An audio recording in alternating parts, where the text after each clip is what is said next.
മദ്യനയ അഴിമതി കേസിൽ അറസ്റ്റിലായ ഡൽഹി മുഖ്യമന്ത്രി അരവിന്ദ് കെജ്രിവാളിന്റെ ഹർജി അല്പസമയത്തിനകം സുപ്രീം കോടതി പരിഗണിക്കും.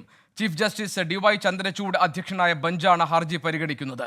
കെജ്രിവാളിനെ 2 മണിക്കാണ് എൻഫോഴ്സ്മെന്റ് ഡയറക്ടറേറ്റ് ഡൽഹിയിലെ റൌസ് അവന്യൂ കോടതിയിൽ ഹാജരാക്കുക. ആർ രാധാകൃഷ്ണൻ റൌസ് അവന്യൂ കോടതിയിൽ നിന്നും, ED ഓഫീസിൽ നിന്ന് നിതിൻ അംബുജൻ, ആം ആദ്മി പാർട്ടിയുടെ പ്രതിഷേധം സംബന്ധിച്ച് ബൽറാം നെടുങ്ങാടി, BJP നീക്കങ്ങളുടെ വിവരങ്ങളുമായി ആർ അച്യുതൻ. ഞങ്ങളുടെ പ്രതിനിധികൾ വിവരങ്ങളുമായി സമ്പൂർണ്ണവും സമഗ്രവുമായ വിവരങ്ങളുമായി നമുക്കൊപ്പം ചേരുന്നുണ്ട്. ആർ രാധാകൃഷ്ണനിലേക്കാണ് ആദ്യം നമുക്കറിയേണ്ടത്, ഈ അറസ്റ്റിനെതിരെ സുപ്രീം കോടതിയെ സമീപിച്ചിരിക്കുകയാണല്ലോ ആം ആദ്മി പാർട്ടി. എപ്പോഴാണ് ഈ ഹർജി പരിഗണിക്കുക? റൌസ് അവന്യൂ കോടതിയിലേക്ക് അരവിന്ദ് കെജ്രിവാളിനെ കൊണ്ടുവരാൻ പോകുന്നത് ഉച്ചയ്ക്ക് 2 മണിക്കാണെന്ന് അറിയുന്നു. അതിൻ്റെ പൂർണ്ണമായ വിവരങ്ങൾ എന്താണ്? ഗോപി, ഈ രാവിലെ ഉണ്ടായിരുന്ന ഒരു പോലീസിന്റെ പ്ലാൻ അനുസരിച്ച് 10 മണിക്ക് മുമ്പേ അദ്ദേഹത്തെ ഹാജരാക്കും എന്നുള്ളതായിരുന്നു. അതിന്റെ അടിസ്ഥാനത്തിലാണ് ഈ ക്രമീകരണങ്ങളൊക്കെ ഒരുക്കിയത്. പക്ഷെ നമുക്ക് മനസ്സിലാക്കാൻ സാധിക്കുന്നത്, ലഭിച്ച നിയമോപദേശത്തിന്റെ അടിസ്ഥാനത്തിൽ ഏതെങ്കിലും വിധത്തിൽ ഒരു തിടുക്കം കാണിക്കുന്നത് അത് ഉചിതമല്ല, അല്ലെങ്കിൽ ലഭിച്ചതിന്റെ അടിസ്ഥാനത്തിലാണ് സുപ്രീം കോടതി കേസ് പരിഗണിച്ചതിന് ശേഷം എന്നൊരു നിലപാടിലേക്ക് ഈ ED സംഘം എത്തിയത് എന്നുള്ളതാണ്. ഇന്ന് യഥാർത്ഥത്തിൽ സുപ്രീം കോടതിയിൽ പരിഗണനയ്ക്ക് എത്തിയിട്ടുള്ളത് K കവിത നൽകിയിട്ടുള്ള ഒരു ഹർജിയാണ്. ആ ഹർജി സമർപ്പിച്ചത് കഴിഞ്ഞ വർഷമാണ്. തനിക്ക് എതിരെയുള്ള EDയുടെ നടപടികളുമായി ബന്ധപ്പെട്ടിട്ടുള്ള കാര്യങ്ങൾ അവസാനിപ്പിക്കാനായിട്ട് ആവശ്യപ്പെട്ടുകൊണ്ടാണ് കവിതയുടെ ഈ ഹർജിയോടൊപ്പം ആണ് ഇന്ന് ഈ അരവിന്ദ് കെജ്രിവാളിന്റെ ഹർജി പരിഗണിക്കാനായിട്ട് പോകുന്നത്. അരവിന്ദ് കെജ്രിവാൾ ആവശ്യപ്പെട്ടിരിക്കുന്നത് ഏറ്റവും ശക്തമായിട്ടുള്ള വാദങ്ങളായിരുന്നു അദ്ദേഹത്തിന് വേണ്ടിയിട്ട് ഇന്നലെ ഡൽഹി ഹൈക്കോടതിയിൽ ഉന്നയിക്കപ്പെട്ടത്. അതിൽ പറഞ്ഞത്, സുപ്രീം കോടതി ഈ മനീഷ് സിസോദിയ കേസുമായി ബന്ധപ്പെട്ട് ഈ മദ്യനയ അഴിമതി കേസിൽ ED കൈക്കൊണ്ടിരിക്കുന്ന നിലപാടിനെതിരെ അതിശക്തമായിട്ടുള്ള വിമർശനങ്ങളാണ് ഉന്നയിക്കപ്പെട്ടിട്ടുള്ളത്. എങ്ങനെയാണ് ഒരു പാർട്ടിയെ കക്ഷി ചേർക്കാതെ വ്യക്തികളെ ഇതിന്റെ ഭാഗമായിട്ടുള്ള അഴിമതിയിൽ ആക്ഷേപം ഉന്നയിക്കുന്നത് എന്നതടക്കമുള്ള ചോദ്യങ്ങൾ ഈ ആം ആദ്മി പാർട്ടിയെ പ്രതിനിധീകരിച്ച് അരവിന്ദ് കെജ്രിവാളിന് വേണ്ടി ഹാജരായിട്ടുള്ള മുതിർന്ന അഭിഭാഷകൻ അഭിഷേക് മനു സിംഗ്വി ഉന്നയിച്ചു. പക്ഷേ അതിനെയെല്ലാം തള്ളിക്കൊണ്ടാണ് ഹൈക്കോടതിയുടെ ഭാഗത്ത് നിന്ന് നിലപാട് ഉണ്ടായത്. ഹൈക്കോടതി പറഞ്ഞത്, ഈ വിഷയത്തിൽ സമൻസ് ലഭിച്ചതുമായി ബന്ധപ്പെട്ടിട്ടുള്ള കാര്യമാണ് ഇപ്പോൾ പരിഗണനാ വിധേയം.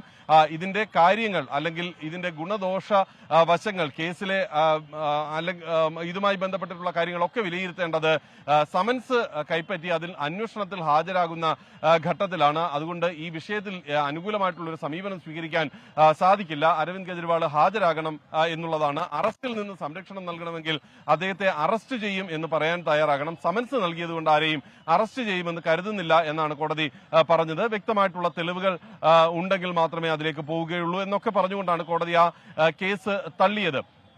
ഇതുമായി ബന്ധപ്പെട്ടിട്ടുള്ള അപ്പീലായിരിക്കും ഇന്ന് സുപ്രീം കോടതിയിൽ എത്തിക്കുക. സാധാരണഗതിയിൽ ഉള്ള ഒരു അസാധാരണ വേഗത അത് ഈ കേസിൽ ഉണ്ടായിട്ടുണ്ട് എന്ന വാദമായിരിക്കും ഏറ്റവും പ്രധാനമായിട്ടും ഉന്നയിക്കാനായിട്ട് പോകുന്നത്. മറ്റാരെയും പോലെയല്ല, ഒരുപക്ഷെ ഒരു മുഖ്യമന്ത്രിയാണ് ആ വാദം, ആ മുഖ്യമന്ത്രി ആയിട്ടുള്ള ഒരാളെ ഇങ്ങനെ അറസ്റ്റ് ചെയ്യുന്നതുമായി ബന്ധപ്പെട്ടിട്ടുള്ള വാദം. അദ്ദേഹത്തിന് അറസ്റ്റ് ചെയ്ത് കഴിഞ്ഞാൽ, നമ്മൾ ജാർഖണ്ഡിൽ കണ്ടതാണ്, മുഖ്യമന്ത്രി എന്ന രീതിയിൽ സോറൻ അറസ്റ്റ് ചെയ്യുന്നതിന് മുമ്പ് അദ്ദേഹത്തിന് രാജിവെക്കാൻ അടക്കമുള്ള രാഷ്ട്രീയ തീരുമാനങ്ങൾ എടുക്കാനായിട്ടുള്ള സാവകാശം ED നൽകിയിരുന്നു. എന്നാൽ ഇവിടെ അരവിന്ദ് കെജ്രിവാളിന്റെ വീട്ടിലേക്ക് കുതിച്ചെത്തിയ ED സംഘം അദ്ദേഹത്തിന് മറ്റൊരു അവസരം നൽകാതെ, അല്ലെങ്കിൽ ചർച്ചകൾക്കൊന്നും ഒരു വഴി ഒരുക്കാതെയാണ് അദ്ദേഹത്തെ അറസ്റ്റ് ചെയ്തിരിക്കുന്നത് എന്നത് അടക്കമുള്ള കാര്യങ്ങളാണ്. മാത്രമല്ല, ഇതിനകത്ത് ഗുരുതരമായ ഒരു ഭരണഘടനാ പ്രതിസന്ധി കൂടി നിലനിൽക്കുകയല്ലേ? കാരണം ആം ആദ്മി പാർട്ടി ഈ വിഷയത്തിൽ അറിയിച്ചിരിക്കുന്നത് അരവിന്ദ് കെജ്രിവാൾ രാജിവെക്കില്ല, അദ്ദേഹം ജയിലിൽ നിന്ന് ഡൽഹിയെ ഭരിക്കുമെന്നാണ്. അപ്പോൾ ഇത് പ്രായോഗികമായി എങ്ങനെ സാധ്യമാകുമെന്നൊരു ചോദ്യം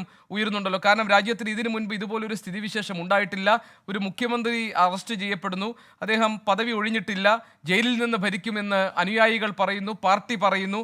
അപ്പോൾ ഇത് സ്വാഭാവികമായും ഒരു ഭരണ പ്രതിസന്ധി ഡൽഹിയിൽ ഉടലെടുത്തിരിക്കുന്നു എന്നാണല്ലോ അതിൽ നിന്ന് മനസ്സിലാക്കൂ. ഈ കാര്യത്തിൽ സുപ്രീം കോടതി ഇടപെടുമോ?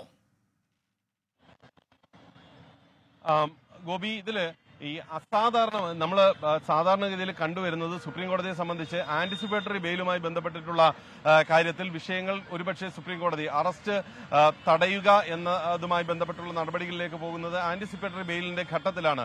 അഥവാ ഏതെങ്കിലും ഏജൻസികൾ അറസ്റ്റ് ചെയ്താൽ അക്കാര്യത്തിൽ ജാമ്യാപേക്ഷ സമർപ്പിക്കാനായി കീഴ്ക്കോടതികളെ തന്നെ സമീപിക്കണം എന്ന നിലപാടാണ് സാധാരണഗതിയിൽ സുപ്രീം കോടതി പുലർത്തി വരുന്നത്.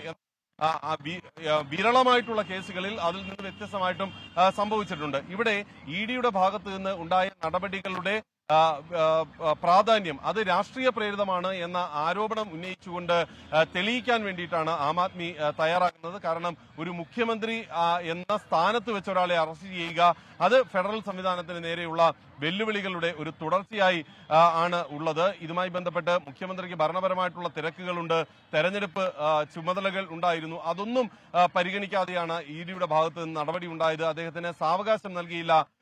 ഈ നടപടികൾ അദ്ദേഹത്തിനെതിരെയുള്ള ചോദ്യങ്ങൾക്ക് അദ്ദേഹത്തിന് മറുപടി പറയാൻ എന്നൊക്കെയുള്ള വാദങ്ങളായിരിക്കും ഇനി ഉന്നയിക്കാനായിട്ട് പോവുക. ഏതായാലും അക്കാര്യത്തിൽ സുപ്രീം കോടതി എടുക്കുന്ന രാധാകൃഷ്ണനാണ് വിവരങ്ങൾ നൽകിയത്.